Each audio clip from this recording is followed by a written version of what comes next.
이제 얼마 안 있으면 성탄절이 다가옵니다. 이 성탄절 메시아가 우리를 찾아오시고 우리를 구원해 주신 은혜의 축제일입니다. 이 성탄절 절기를 통해서 여러분들이 예수님을 체험하고 예수님을 만날 수 있는 그러한 믿음이 되어지시기를 주님의 이름으로 축원합니다. 할렐루야. 예수님보다 6개월 먼저 이 땅에 오셔서 예수님의 탄생을 준비하신 이가 있습니다. 바로 그분이 요한이라고 하는 분입니다. 그런데 그 요한이라고 하는 그분을 우리는 세례 요한이다 이렇게 부릅니다. 여러분 구약 시대에 보면 세례라고 하는 말이 나오질 않습니다. 근데 요한으로부터 세례 요한이라고 하는 그 이름이 나오기 시작을 합니다. 그 요한이라고 하는 사람은 바로 샤가라와 엘리사벳의 아들로 태어나서 어려서부터 신앙과 믿음으로 성장을 했습니다. 근데 그가 성장을 하자마자 광야에 가서 메뚜기와 석청을 먹으면서 광야에서 메뚜기와 석청을 먹으면서 하나님 앞에 기도하기 시작을 했습니다. 그래서 하나님 앞에 충만히 기도한 후에 하나님의 응답을 받았습니다. 바로 메시아 되신 그리스도가 올 것이다. 그의 사명의 길을 굳게 하고 그의 사명의 길을 열어놓으라고 하는 그런 하나님의 응답을 받았습니다. 그리고 그는 내려오자마자 그 사명의 길을 걷기 위하여 백성들을 만나는 사람마다 회개하라. 이 독사의 자식들아, 하나님의 임박한 진노가 임하기 전에 회개하라. 아브라함이 우리의 조상이라고 말하지 말라. 하나님은 등이 이 돌들로도 아브라함의 자손이 되게 하실 뿐이다. 도끼가 나무 불에 놓여 있으니 좋은 열매를 맺지 않은 나무마다 찍혀 불에 던지게 될 것이다. 죄를 자복하고 회개하여 세례를 받으라. 그리고 회개에 합당한 삶을 살아 외치기 시작을 했습니다. 그 음성을 들은 수많은 사람들이 마음의 찔림을 받기 시작을 했습니다. 마음의 찔림을 받는 사람들마다 세례 요한에게 와서 죄를 자복하며 세례를 받기 시작을 했습니다. 여러분, 이 강력한 그 외침의 역사는 인류 역사상 없던 음성이었습니다. 유대인들에게도 하나님을 잘 섬기라고 하는 말씀이 있었지만 회개하라고 하는 외침이 없었습니다. 여러분 구약 성경 어디를 봐도 회개하라. 도끼가 나무 뿌리에 놓여있다. 회개에 합당한 열매를 맺어라. 이 음성이 들려지질 않았습니다. 그리고 나에게 와서 세례를 받으라. 음성이 들려지지 않았습니다. 오늘요 회개하라고 누군가가 이야기하면 이스라엘 민족들은 반발을 하던 민족이에요. 왜냐하면 이 사람들은 특별히 하나님으로부터 택정함을 입은 하나님의 백성이라고 하는 선민의식 사상이 굉장히 강했습니다. 모든 사람들이 다 하나님의 저주를 받아 심판을 받아도 자기들은 하나님이 특별히 택해놓은 선민들이기 때문에 구원받는다고 하는 자부심으로 살던 민족이었습니다. 그리고 자기들은 이 세상에 살면서 죄를 지어도 하나님 앞에서 양이나 염소로 속죄제물만 드려지면 모든 죄가 사해지고 하나님의 은혜로 사는 사람이라고 그렇게 자부심으로 살던 사람들이었습니다. 그런 사람들에게 자칭 의인이요 거룩하다고 그렇게 주장하던 사람들에게 회개하라고 외치기 시작하자마자 이 사람들은 충격을 받았던 것입니다. 그리고 회개하는 의식이 옛날에는 양이나 염소라 이것을 속죄제물로다가 하나님 앞에 피해 제사를 드림으로 말미암아 죄사함을 받았는데 물로 세례를 받았다라고 하는 것이었습니다. 여러분 성경 역사상 유대 역사상 이 물로 세례를 받는다고 하는 것은 성경에 나오지를 않습니다. 그래서 그 문제로 인하여 유대의 많은 사람들이 충격을 받았습니다. 근데 희한한 것은 대제사장이나 제사장들 그리고 서기관들 바리새인들 율법사들 이 사람들은 충격으로 받아들였는데 백성들은요 그 이야기를 듣자마자 여태까지 인류 역사상 물세례라고 하는 것이 나오지를 않았음에도 불구하고 요한에게 가서 물세례를 받는 일들이 벌어졌는데 이것이 한두 명이 아니에요. 수백 명 수천 명 뿌리를 물기 시작을 했습니다. 그래서 수많은 사람들이 세례 요한에게 와서 물세례를 받을 때에 이것은 유대 제사장들 편에서 생각을 해보면 유대 민족의 제사의 제도를 근간을 흔드는 엄청난 사건이었습니다. 왜냐하면 이 사람들은 철저하게 하나님 앞에 피해 제사를 드렸는데 이렇게 물세례를 받음으로 말미암아 유대 나라가 혼돈에 빠지기 시작을 했습니다. 그때에 제사장들과 서기관들 바리새인들 이 사람들이 모여 대책회의를 하는데 저 요한은 사기꾼이다. 말을 하고 싶어도 사기꾼이라고 하지 못합니다. 왜냐하면 요한을 통하여 수많은 사람들이 다시 자복하고 회개하고 새 사람으로 거듭나고 있는 모습을 보면서 사기꾼이라고 말을 하지 못하고 있습니다. 그래서 많은 사람들은 요한을 그때부터 최초로 세례를 베푼 사람이다 해서 세례 요한이다 이렇게 부르기 시작을 한 겁니다. 그래서 어느 날 이 서기관들과 율법사들, 바리새인, 이 종교 지도자들이 요한을 처단하기를 원했습니다. 근데 요한을 처단하기를 원했지만 요한이 어떤 잘못을 했는지 정확하게 알아야만이 처단을 할 수 있기 때문에 요한에게 사람을 보내어 이제 알아봅니다. 당신이 누구냐? 당신이 이 땅에 올 메시아냐? 그랬더니 요한이 나는 그리스도가 아니다. 나는 메시아가 아니다. 이렇게 대답을 합니다. 그러면 누구냐? 당신이 선지자냐? 나는 선지자도 아니다. 나는 선지자처럼 그렇게 위대한 인물이 되지 못한다. 그렇게 이야기를 합니다. 그러면 어찌하여 너희는 세례를 베풀고 있느냐? 그렇게 이야기를 했더니 뭐라고 이야기하냐면 나는 이사야의 말과 같이 주의 길을 곱게 하라고 광야에서 외치는 자의 소리로다. 나는 선지자도 아니고 나는 메시아도 아니고 그냥 광야에서 외치는 소리로다. 여기 오늘 본문 23절에 보십시오. 나는 선지자 이사야의 말과 같이 주의 길을 곧게 하라고 광야에서 외치는 자의 소리로다 아니라 자기는 아무것도 아니라는 거예요. 그냥 하나님께서 말씀하시면 그것을 선포하고 증거하고 전하고 이것이 자기의 사명이라고 그렇게 이야기를 합니다. 그랬더니 또 묻습니다. 25절 또 물어 이르되 내가 만일 그리스도 아니요 엘리야도 아니요 그 선자도 아닐진데 어찌하여 세례를 베푸느냐. 26절 요한이 대답하되 나는 물로 세례를 베풀거니와 너희 가운데 내가 알지 못하는 한 사람이 있으니 곧 내 뒤에 오시는 그이라. 나는 그의 신발끈 풀기도 감당하지 못하겠노라. 그렇게 외치기 시작을 합니다. 그래서 그 사람이 오면 성령과 불로 너희에게 세례를 베풀 것이고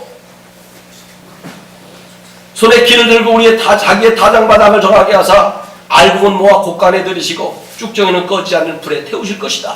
이렇게 외치기 시작을 했습니다. 여러분, 세례 요한의 대답은 바로 그거였어요. 예수님께서 이 땅에 오시면 바로 불과 성령으로 성령과 불로 너희들에게 세례를 베푸실 것이다. 그리고 알곡은 모아 곳간에 들이시고 쭉정이는 불에 던지실 것이다. 그러기 전에 먼저 회개하라. 이것이 바로 세례 요한의 메시지였습니다. 저는 이 말을 생각하면서 그런 것을 생각해 보았어요. 여러분, 세례 요한은 성령과 불세례를 베푸는 사람이 아니라 물세례를 베푸는 사람이었습니다. 여러분, 오늘날에도요 세례 요한처럼 목사는 물세례를 베풀 뿐입니다. 물세례는 목사도 베풀 수 있는 권한을 하나님이 주셨어요. 근데 목사가 줄 수 있는 건 성령과 불로 세례를 줄 수는 없습니다. 그 성령과 불로 세례를 주실 분은 바로 예수님이란 말이에요. 그래서 오늘 세례 요한 외치는 겁니다. 성령과 불로 우리에게 세례를 베푸실 분이 이 땅에 오셨다. 이것을 외치기 시작을 한 겁니다. 오늘 사랑하는 성도 여러분, 여러분들도 한번 요한처럼 외칠 수 있는 믿음이 되시길 바랍니다. 성령과 불로 세례를 베푸실 예수님이 내 안에 오셨다. 성령과 불로 세례를 베푸실 그분이 오늘 우리에게 오셨다. 성령과 불로 세례를 베푸실 그분이 오늘 우리 가정에 오셨다. 날마다 외칠 수 있는 그런 믿음이 되어지시기를 주의 이름으로 축원합니다. 오늘 세례 요한처럼 예수님께서 성령과 불로 우리에게 세례를 베푸신 그 예수님께서 이 땅에 오셔서 우리의 모든 허물과 죄악과 저주를 태우시고 새 사람을 입게 하실 것이다. 외칠 수 있는 믿음이 되어지시기를 주의 이름으로 축원합니다. 그러면서 요한은 위대한 음성을 다시 한번 외치기 시작을 합니다. 여기 오늘 본문 요한복음 1장 29절에 보니까 요한이 예수께 자기에게 나오심을 보고 이르되 보라 세상 죄를 지고 가는 하나님의 어린 양이로다. 세상 죄를 지고 가는 하나님의 어린 양이로다. 바로 요한의 이 선언은 위대한 선언이에요. 인류 역사상 없었던 선언이에요. 예수님이 우리의 죄와 허물을 담당하기 위하여 오셨다고 선언을 한 것입니다. 여러분, 예수님께서 우리의 죄와 허물을 담당하시고 구원하시기 위하여 오셨다고 선언을 한 겁니다. 바로 저주에서 구원하기 위하여 오신 겁니다. 우리의 모든 고통에서 구원하기 위하여 오신 분이십니다. 지옥에서 구원하기 위하여 오신 분이십니다. 질병에서 구원하기 위하여 오신 분이십니다. 가난에서 구원하기 위하여 이 땅에 오신 분이 바로 예수 그리스도이십니다. 그분이 오늘 어디에 오셨습니까? 내 안에 오셨어요. 나에게 오셨어요. 우리에게 오셨어요. 이 땅에 오셨어요. 이것이 바로 성탄절이에요. 오늘 사랑하는 성도 여러분, 예수님이 오늘 우리 안에 오셨습니다. 나에게 오셨습니다. 우리에게 오셨습니다. 내 가정에 오셨습니다. 당당하게 외칠 수 있는 믿음이 되어지시기를 바랍니다. 할렐루야. 그러면 예수님께서 왜 오셨느냐? 예수님은 우리의 영과 육과 혼을 온전하기 위하여 이 땅에 오신 분이 바로 예수 그리스도이십니다. 데살로니가전서 5장 23절에 보면 평강의 하나님이 친히 너희에게 온전히 거룩하게 하시고 또 너희의 온 영과 혼과 몸이 우리 주 예수 그리스도께서 강림하실 때에 흠없이 보존되기를 원하노라. 여러분 분명히 우리 영과 육과 혼이 흠이 없는 사람이 되기를 원하셔서 메시아가 이 땅에 오셨다는 거예요. 아담과 하와가 범죄함으로 말미암아 우리 인간들은 영이 망가졌습니다. 혼이 육이 전부 다 망가졌습니다. 영과 육과 혼이 저주 가운데 살게 되어졌습니다. 그때부터 우리의 인생은 비참한 인생이 되어져 버렸습니다. 아담과 하와가 하나님 앞에 범죄할 때 하나님께서 아담과 하와에게 저주를 내리셨어요. 그래서 창세기 3장 17절에 보면 아담에게 이르시되 내가 내 아내의 말을 듣고 내가 내게 먹지 말라 한 나무의 열매를 먹었은즉 땅은 너로 말미암아 저주를 받고 너는 내 평생에 수고하여야 그 소산을 먹으리라. 한번 제가 그런 거를 TV를 보면 개그맨들이 그것을 얘기를 하더라고. 노인분장한 사람들이 나와서 사자성어 맞히기 게임을 하는데 어떤 할아버지가 나왔는데 뒤에 이제 할머니가 있고 그게 문기가 뭐냐면 평생 왼수라고 하는 말이 나왔어요. 그래서 당신하고 나하고 무슨 관계지? 그랬더니 사랑하는 관계. 그 무슨 관계지? 천생연분 뭐 별 얘기가 다 나와요. 그러고 났더니 이 할머니가 나중에 당신하고 나하고 맨날 싸우잖아. 그랬더니 평생 왼수. 여러분 부부간에 보통 평생 왼수라고 하는 말을 잘 쓰고 있습니다. 그래서 제가 한번 생각을 해봐서 이 평생 왼수라고 하는 말이 성경적일까 아닐까? 그랬더니 그 말이 성경적인 것 같아요.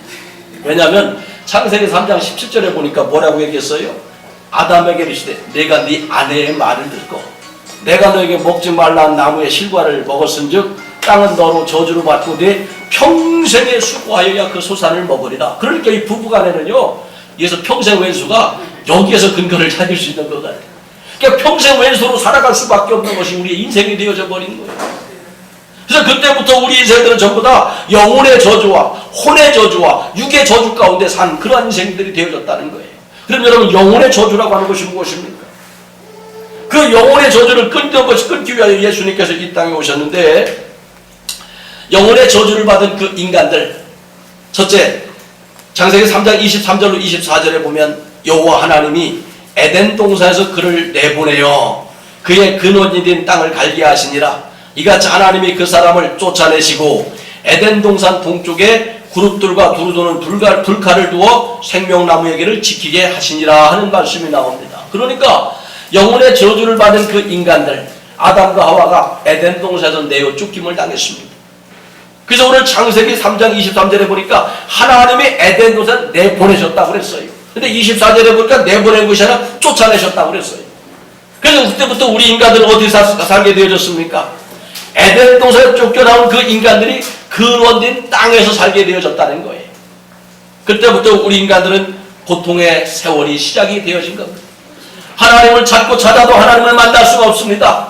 하나님을 불러도 하나님의 음성을 들을 수가 없습니다. 하나님 앞에 매어 달려보아도 그 하나님은 아무런 대답을 하시지 않습니다. 그리고 인간들은 하나님의 사랑을 받을 수 없게 되어졌습니다. 죄를 지으면 하나님 앞에 용서를 고백을 해야 되는데 용서를 받을 수가 없게 되어졌습니다. 그때부터 모든 인간들은 하나님을 찾지도 못하고 부르지도 못하고 결국에는 지옥에 가는 처참한 인간들의 삶이 되어지기 시작을 한 겁니다. 천국에 가기를 원하여도 이들은 천국에 갈 수가 없었습니다. 모든 사람들이 이 지옥의 심판에서 살게 되어진 것이 우리 인생이요 우리 삶이 되어졌습니다. 여기서 벗어나보고자 여러 가지 신을 섬겨보려고 했지만은 벗어날 수가 없었습니다. 세상의 그 어떠한 종교도 세상의 그 어떠한 신들도 천국으로 인도할 수 있는 신은 하나도 존재하지 않았습니다. 그러면서 나온 것이 참 많은 사람들이 믿는 종교 중에 하나가 불교입니다.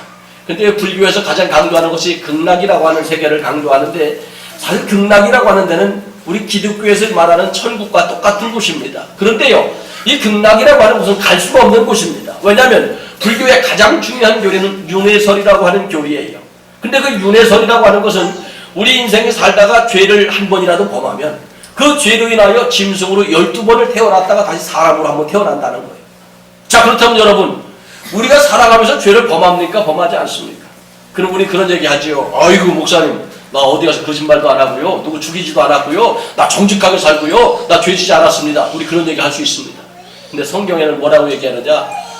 너 누구를 미워한 적이 있느냐? 미워만 했어도 살인한 것이다. 그러면 여러분, 2014년도 누구 많이 미워하셨죠?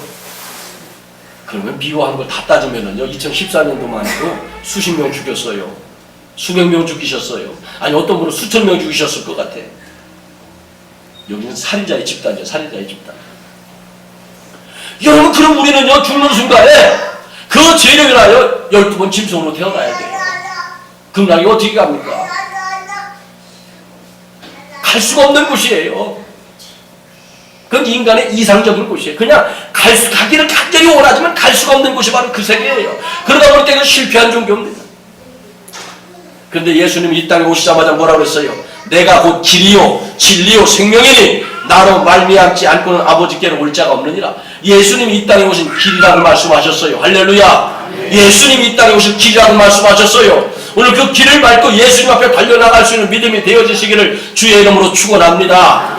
할렐루야. 할렐루야. 제가 평택에서 섬기던 교회에 이상경 집사라고 하는 분이 있었는데, 이분이 그런 간증을 해요. 자기 외할머니가 믿음이 그렇게 좋으셨다고 그래요. 근데 믿음이 참 좋으셨는데 이분이 죽으셨다가 하루 만에 깨어나셨대. 그래가지고 죽으셨다 그래가지고 요물하기 직전에 이분이 깨어나셨다고 그래요. 깨어나고 나가지고 간증을 하더래요. 뭐라고 간증을 하느냐면, 참 믿음이 좋으셨는데 어느 날 천국에 가는데, 근데 이분의 간증이요, 성경에 나온 얘기가 아닙니다. 성경에 나온 얘기는 100% 믿어야 되지만 간증은 믿거나 말거나. 근데 난 이 말이 왜 믿어지는지 모르겠어요. 그래서 이분이 죽어가지고 천국에 가는데요, 야곱의 사닥다리가 쫙 내려오더랍니다. 그 야곱의 사닥다리가 쫙 내려오는데 그 사닥다리를 한 발짝에 걸어 올라가는데 갑자기 하나가 없더래요.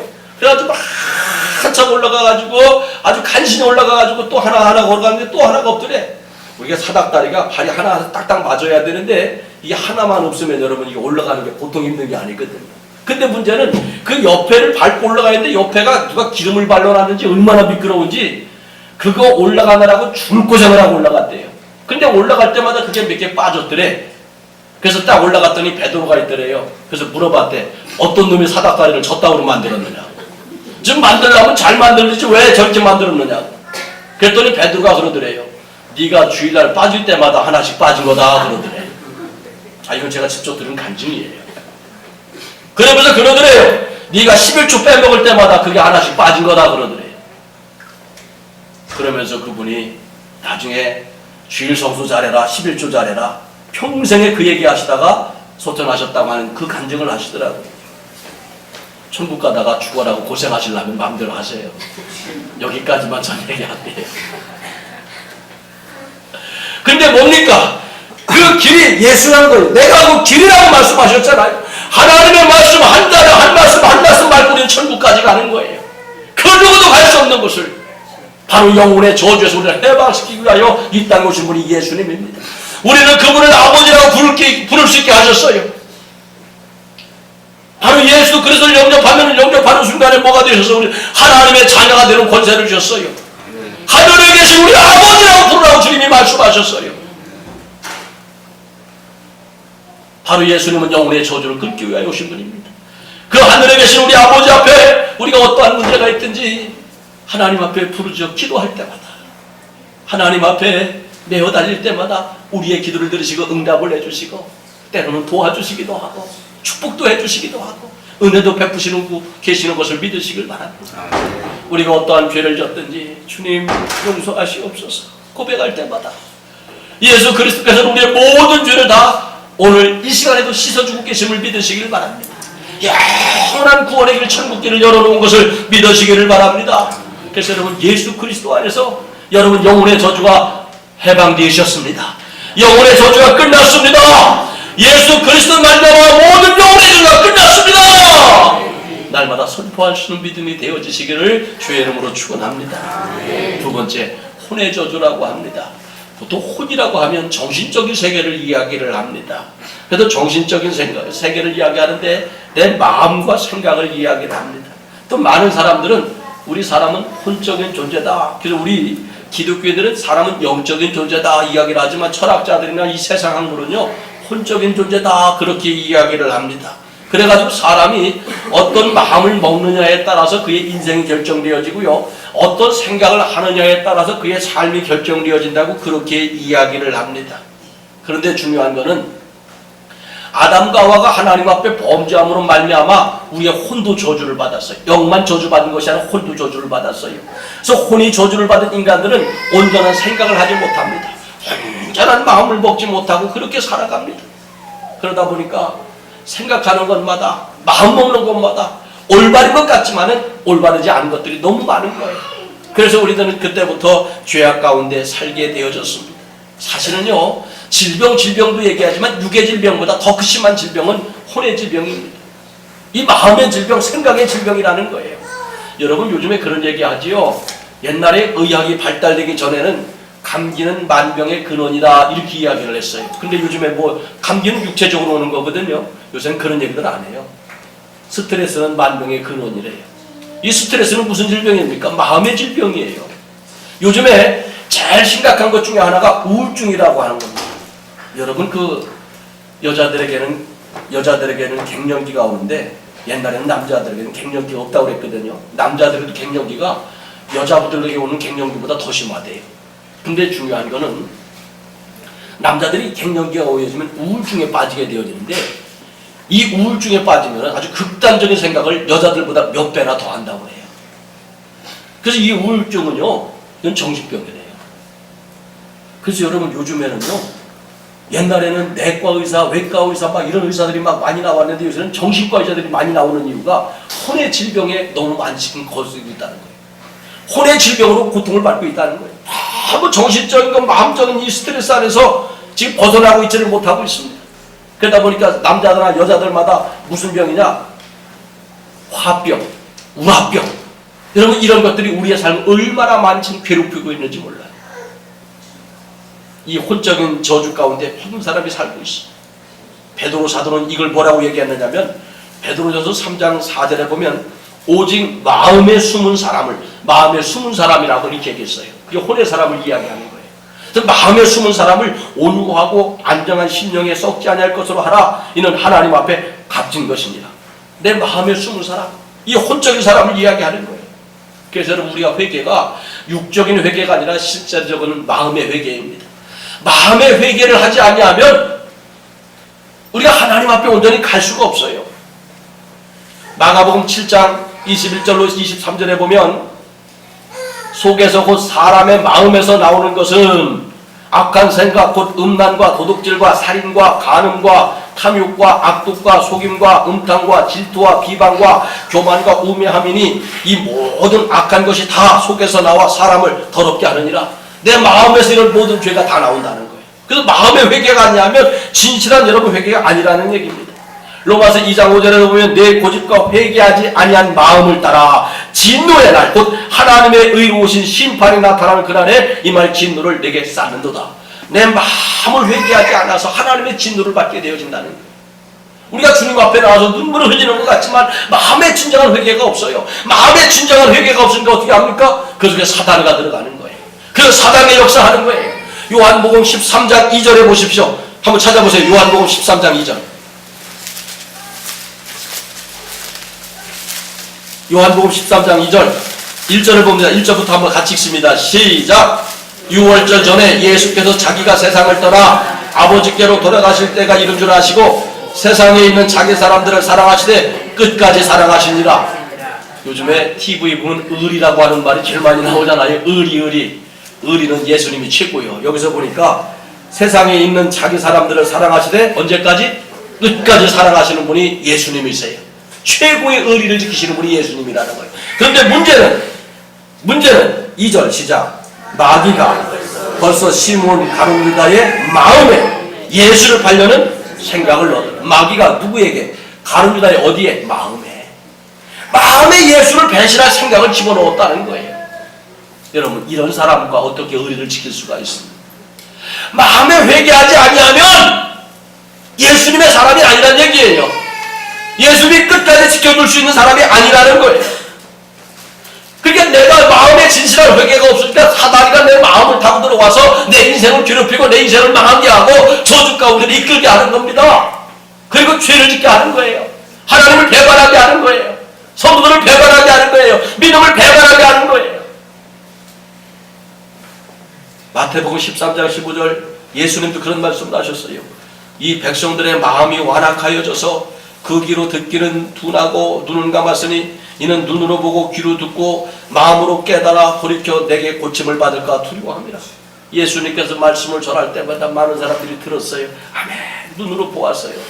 예수님이 병자들을 막 고치시면서 기적을 행하시는 것을 눈으로 보았어요. 그런데 거기까지야. 듣고 아멘 할렐루야까지는 하는데 더 들으면 내 마음으로 깨닫고 새 사람이 될까봐 딱 마음을 닫았다는 거예요. 이게 혼적인 사람들의 모습이에요. 오늘 많은 사람들이 교회를 찾아와요. 설교를 들어요. 근데 이 혼적인 사람들은요, 여기까지야. 본인이 변화되는 걸 두려워합니다. 하나님 말씀대로 살기 위해서 변화되어야 되는데 그것을 딱 거기서 딱 멈춰 세워버립니다. 그러다 보니까 온전한 신앙으로 거듭나지 못하는 거예요. 그래서 믿음은 뭐냐? 사도행전 15장 9절에 보니까 해답을 내립니다.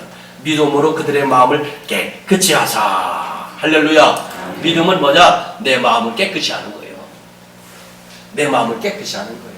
나는 그게 무슨 노래인지는 지금 내가 못 찾아봤는데 옛날에 제가 어렸을 때 부르던 그런 노래가 하나가 있었어요. 얼굴만 이쁘다고 여자냐 마음이 고와야 여자지. 그런 노래 있었죠. 근데 거기까지만 기억이 나고 다른 건 기억이 안 나요. 근데 요새는 마음은 상관이 없어. 어디 여기만 그냥 뜯어고치려고. 여기만 그냥 뜯어고치려고 생각을 하지 내 마음은 고치질 않아요. 근데 예수님은 여기 뜯어고치라는 말 없어요. 여기 깨끗이 하래요. 그게 믿는 생활이래요. 그게 믿음의 생활이래요. 그래서 마태복음 5장 8절에 보면 위대한 말씀을 하시죠. 마음이 성결한 자는 복이 있나니 그들이 하나님을 볼 것이며. 할렐루야. 여러분 영적인 눈이 밝아져야 되는데 영적인 눈을 밝게 하는 것은요 마음을 청결하게 하는 거예요. 마음을 예수 그리스도의 보혈로 씻어내면 하나님이 저절로 보여지게 되어지는 것입니다. 그런데 내 마음이 청결하지 않냐면 하나님을 아무리 보려고 해도 하나님을 볼 수가 없다는 거예요. 그래서 마음이 청결하자, 내 혼이 깨끗하게 변한 자, 내 혼이 예수 그리스도의 보혈로 깨끗하게 씻어진 자는 하나님을 볼 수 있는 영적인 눈이 열려진다는 겁니다. 그래서 여러분 우리의 믿음이 뭐냐? 로마서 12장 2절에 보니까 너희는 이 세대를 본받지 말고 오직 마음을 새롭게 함으로 변화를 받아 하나님의 선하시고 기뻐하시는 온전한 뜻이 무엇인지 분별하라. 할렐루야. 내 마음이 새롭게 변하는 게 믿음이에요. 이게 혼의 저주에서 벗어나는 길이에요. 로마서 10장 10절 사람이 마음으로 믿어 의에 이르고 입으로 시인하여 구원에 이르느니라. 마음으로 믿어 의에 이른대요. 우리 믿음의 의인이 돼야 돼요. 믿음의 의인은 바로 마음으로 믿는 거예요. 내 육신만 교회 나와서 앉아있다고 해서 그 믿음이 다 아니란 얘기예요. 오늘 여러분 육신은 교회 나와서 앉아있지만 내 마음은 딴 데가 있는 사람들이 많아요. 왜? 지금 혼 나간 거예요. 넋 나간 거예요. 혼이라고 하는 말을 다른 말로 넋이라고 그러잖아요. 그 넋 나간 사람이야. 육은 여기 와서 앉아있는데. 히브리서 10장 22절 우리가 마음의 뿌림을 받아 악한 양심으로부터 벗어나고 몸은 맑은 물로 씻음을 받았으니 참 마음과 온전한 믿음으로 하나님께 나아가자. 우리가 예수 그리스도의 피 뿌림은요 육신에 받는 것이 아니라 내 마음에 받아야 된다는 거예요. 내 혼에 받아야 된다는 거예요. 내 생각에 받아야 된다는 거예요. 그래서 예수 그리스도의 보혈의 피 뿌림을 받아 참 믿음으로 주님 앞에 다가갈 때 우리 주님께서 우리를 영접해 주신다고 하는 그러한 이야기입니다. 오늘 사랑하는 성도 여러분, 우리가 이 절기를 맞이해서 여러분의 마음의 상태를 한번 점검을 해보시길 바랍니다. 생각의 상태를 한번 점검해 보시길 바랍니다. 아직까지도 내 마음의 상태가 청결하지 못했는지, 아직까지도 내 마음의 상태가 사다리가 가는 유다처럼 가끔 역사를 하고 있는지, 그리고 오늘 예수 그리스도로 말미암아 모든 혼적인 저주를 끊어버릴 수 있으시기를 바랍니다. 할렐루야. 내 마음을 청결하게 하여 예수 그리스도로 말미암아 혼전을 끊는 순간에 우리 마음에 더 이상 스트레스가 쌓이질 않습니다. 우울증이 쌓이질 않습니다. 화병이 생기질 않습니다. 내 마음에 평안이 임하게 되어지기 시작하는 거예요. 이건 세상이 주는 평안이 아니라 하나님이 주시는 평안이에요. 어떤 근심과 걱정이 내게 몰려온다고 할지라도 오늘 우리는 그리스도로 인하여 기뻐하고 그리스도로 인하여 감사하고 그리스도로 인하여 평안을 누리게 되어지는 것을 믿으시기를 바랍니다. 할렐루야. 그래서 여러분들이 가끔 스트레스가 쌓이고 막 우울증이 찾아오고 화병이 생기고 막 우라통이 터지려고 할 때 그때 한번 외치시기 바랍니다. 예수님께서 내 혼의 저주를 끊으셨다. 예수님께서 내 마음의 저주를 끊으셨다. 할렐루야. 자기 자신에게 선포하란 말이에요. 선포하고 외칠 때에 내 마음의 모든 무거운 짐들이 다 떠나가게 되어질 걸 믿으시길 바랍니다. 할렐루야. 세 번째로 우리 인간에게는 육신의 저주가 찾아왔어요. 육신의 저주가 찾아왔습니다. 육신의 저주는 두 가지인데 가난과 질병의 저주입니다. 모든 사람이 먹고 사는 문제에 얼마나 아둥아둥거립니까? 여러분, 하나님께서 천지를 창조하고 나서 우리 인간들을 죽어라고 농사만 짓게 창조하지 않으셨습니다. 아담과 하와가 범죄하면서부터 인간이 이 세상이 바뀌어져 버렸어요. 저주 가운데 떨어졌는데 우리 육신이 최고의 저주를 받았어요. 그래서 창세기 3장 18절에 보면 창세기 3장 18절 땅이 내게 가시덤불과 엉겅퀴를 낼 것이라. 네가 먹을 것은 밭의 채소인지요. 네가 흙으로 돌아갈 때 얼굴에 땀을 흘려야 먹을 것을 먹으리니 네가 그것에 취함을 입었습니다. 너는 흙이니 흙으로 돌아갈 것이니라 하시니라. 자, 이 땅은요 가시덤불과 엉겅퀴가 나오기 시작을 한대요. 전 이건 그렇게 표현하고 싶습니다. 요즘에 이제 김장철이 돼가지고 전부 다 막 김장들 하고 그러시는데 김장을 하려고 하면 보통 이제 무나 배추로 하지 않습니까? 그러면 예를 들어서 배추를 1000포기를 심었어요. 김장을 하려고. 그럼 배추를 1000포기를 심었으면 배추가 1000포기가 잘 나와야 되지요. 근데 배추가 1000포기는 잘 나와야 되는데 여러분 잡초는 필요 없는 잡초는 몇 개가 나옵니까? 1000개 나오나요? 100개 나오나요? 수만 개 나와요. 뽑아주지 아니하면 배추를 먹을 수가 없습니다. 그게 가시덤불과 엉겅퀴. 그러니까 우리 인간들이 저주를 받다 보니까 아무리 노력해도 먹고 살기가 힘들어졌다는 얘기예요. 여러분 지금도 이 지구상에는 일본에 죽는 사람들이 수백 명씩이라고 하는 이야기 얼마나 많이 들려지고 있습니까? 전부 다 이 가난의 저주 가운데 다 떨어져 있어요. 먹고 사는 문제를 얼마나 아둥바둥하고 있는지 몰라요. 지금 많은 사람들이 그런 얘기를 합니다. 교회가 너무 힘들다, 어렵다. 그 얘기 참 많이 해요. 그리고 사람들이 안 모인다. 옛날처럼 영성이 없다. 교회 가면 사람이 없다. 이 얘기 참 많이 해요. 그래서 제가 우리나라를 딱 한번 기독교적인 관점에서 봤어요. 우리나라 기독교가 IMF 이전과 이후로다가 완전히 바뀌어져 버려요. 그래서 IMF 이전까지만 해도요. 보통 남자들이 가서 직장을 다니거나 사업을 하고요. 부인들은 집에서 있었습니다. 노인들도 집에서 있었어요. 그렇게 먹고 사는데 아둥거리지 않았어요. 그랬는데 IMF 사건이 딱 터진 이후에는요. 그때부터 우리나라에 지각병동이 일어났는데 맞벌이 부부가 늘기 시작을 했습니다. 노인분들도요. 몸이 움직일 수만 있으면 어디 가서 일하려고 하기 시작을 했어요. 그러다 보니까 가정마다 사람이 없어요. 그 사람이 없다 보니까 교회에 나오는 사람이 없어지기 시작을 하는 거예요. 예를 들어서 그전에는 그냥 일주일 내내 집에 있으니까 전도합시다. 교회에서 무슨 일을 합시다 할 때마다 사람들이 나왔어요. 근데 IMF 딱 터지자마자 다들 직장에 가니까 사람이 없어. 그래서 교회들이 전부 다 올수업되어지기 시작을 하는 거예요. 월요일부터 토요일까지 죽으라고 직장에 다니고 일을 하다 보니까 주일날은 죽일날이 돼버렸어. 너무 힘들다는 거예요. 교회 나오는 게. 차라리 누워서 따뜻한 안목에 누워서 TV나 보는 게 좋다는 거예요. 그리고 가족 간에 만날 데가 없대. 만날 시간이 없다는 거예요. 일주일 내내 직장 다녔어요. 그러니까 이 들로 산으로 여행을 다니기 시작한 거예요. 그러다 보니까 제일 많이 타격받은 게 뭐예요? 우리 영성이 타격을 받기 시작한 거예요. 그때마다 영빨이 뚝뚝뚝뚝 떨어지는 소리가 들려지기 시작하는 거예요. 여러분 이게 왜 그러느냐? 그럼에도 불구하고 하나님은요 알고 회복을 지금도 고르고 계시는 거예요. 우리의 믿음을 살펴보시는 거예요. 내가 그렇게 일주일간 내내 직장 생활하면서 힘들게 살아가면서 그래도 온전한 믿음을 지키고 있느냐 없느냐, 오늘 주님은 그걸 지켜보고 계신다는 것을 여러분 기억하시길 바랍니다. 그러니까 옛날처럼 교회가 뭐 하려고 하면은요 참 힘들어요. 그러니까 옛날에는 어땠는데 옛날에 어때 그 얘기하면은요 얘기가 안 돼요. 왜냐하면 옛날에는 농사는 지었어요. 그리고 직장도 안 다녔어요. 사람들이 항상 집에 있었어요. 근데 요즘에 대낮에 나가보십시오. 시골에도 사람이 없어요. 그만큼 한마디로 가면 먹고 사는데 목숨 걸었다는 얘기예요. 돈 몇만 원 때문에, 돈 몇십만 원 때문에 생명 거는 사람들 얼마나 많이 있는지 몰라요. 상당히 가난의 저주 가운데 빠져 있었습니다. 근데 이 가난의 저주 풀을 수 있는 분도 예수님밖에 없어요. 우리나라 속담에 그런 속담 있잖아요. 땅 10개를 파봐라 10원 하나 나오나. 아니요, 내 노력 갖고 안 된다는 거예요. 왜? 아무리 노력해도 가시덤불과 엉겅퀴가 나오는데 어떻게 하느냐는 말이에요. 가시덤불과 엉겅퀴가 나오는데 방법이 없어요. 요새 날이 추워지면 걱정하는 게 있어. 뭐 구제역인가 하는 그 전염병.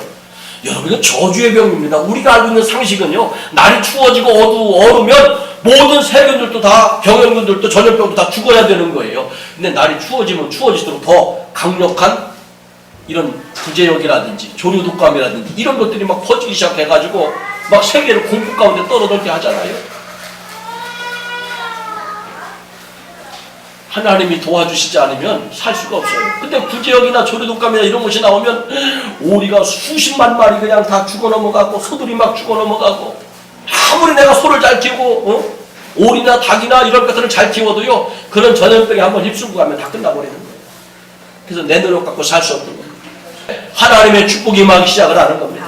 하나님의 축복이 임하기 시작하면 항상 하나님 막, 그전에는 모든 것이 부족하다해서 원망과 불평이 나왔는데 하나님의 축복이 임하니까 100원 주시면 100원에 할렐루야 감사합니다. 1000원 주시면 1000원에 감사합니다. 만원 주시면 만원에 감사합니다. 10만원 주시면 10만원에 감사합니다. 100만원 주시면 100만원에 감사합니다. 그 주시는 거에서 감사하면서 평안을 누리며 살게 하시는 거예요. 오늘 이 가난의 저주가 끊어질 수 있으시기를 주의 이름으로 축원합니다. 우리 인간에게 저주의 질병이 찾아오기 시작을 했어요. 그 누구도 이 질병을 피할 사람이 하나도 없어요. 그런데 예수님은 이 땅에 오시자마자 각 마을마다 다니시면서 병든 자를 고치셨어요. 각 마을마다 다니시면서 어떤 질병이 있는지 고치셨어요. 오늘 이 시간에 예수 그리스도의 보혈의 은총은 어떤 질병도 고치고 계심을 믿으시기를 바랍니다. 오늘 그 예수님은 영혼의 저주를 끊으셨어요. 혼의 저주를 끊으셨어요. 육신의 저주를 끊으셨어요. 오늘 그 은혜가 임할 수 있으시기를 바랍니다. 예수님은 나의 영혼의 저주를 끊기 위하여 오신 분이다. 예수님은 내 혼의 저주를 끊기 위하여 오신 분이다. 예수님은 내 육신의 저주를 끊기 위하여 오신 분이다. 오늘 그분을 영접할 수 있으시기를 주의 이름으로 축원합니다. 그분과 임마누엘 날마다 동행하는 믿음 되어지시기를 주의 이름으로 축원합니다. 할렐루야. 그래서 여러분, 하나님의 말씀은 우리의 마음에만 주시는 말씀이 아니에요. 우리 육에만 주시는 말씀이 아니에요. 우리 영혼에게도 주시는 말씀이에요. 히브리서 4장 12절에 보면 하나님의 말씀은 살아있고 활력이 있어 좌우의 날선 어떤 검보다도 예리하며 혼과 영과 빛, 관절과 골수를 찔러 쪼개기까지 하며 또 마음의 생각과 뜻을 판단하시나니. 하나님의 말씀은요, 내 잘못된 영을 찔러 쪼개면서 올바로 잡아주시는 거예요. 하나님의 말씀은 내 혼을 찔러 쪼개기까지 하시면서 올바로 잡아주시는 거예요. 늘 판단하고 계시는 거예요. 저 아무개 집사가 어떤 생각으로 살아가는지. 하나님의 말씀은요, 이 육의 저주를 끊으시기 위하여 관절과 골수를 찔러 쪼개신다고 했어요. 하나님의 말씀이 들어갈 때 갖가지 질병들이 찔러 쪼개지면서 치유되어지고 고쳐지고 회복되어지는 역사가 나타나는 것을 믿으시기를 바랍니다. 할렐루야. 할렐루야. 그래서 예수님은 이 예배 동안, 예배 시간에는 우리의 영혼을, 우리의 육신을, 영과 육과 혼을 판단하시고 진찰하시고 잘못된 것은 바로잡아주시고, 때로는 수술할 필요가 있을 때는 찔러 쪼개기까지 하시면서 고치시고 약한 것을 강하게 하시고 완벽하게 흠없는 사람으로 만들고 계심을 믿으시기를 바랍니다. 할렐루야. 요한일서 2절에 보면 사랑하는 자여 내 영혼이 잘림같이 내가 범사에 잘리고 강건하기를 내가 간구하노라. 이 음성이 저와 여러분에게 축복이 되어지시기를 주의 이름으로 축원합니다. 기도하겠습니다.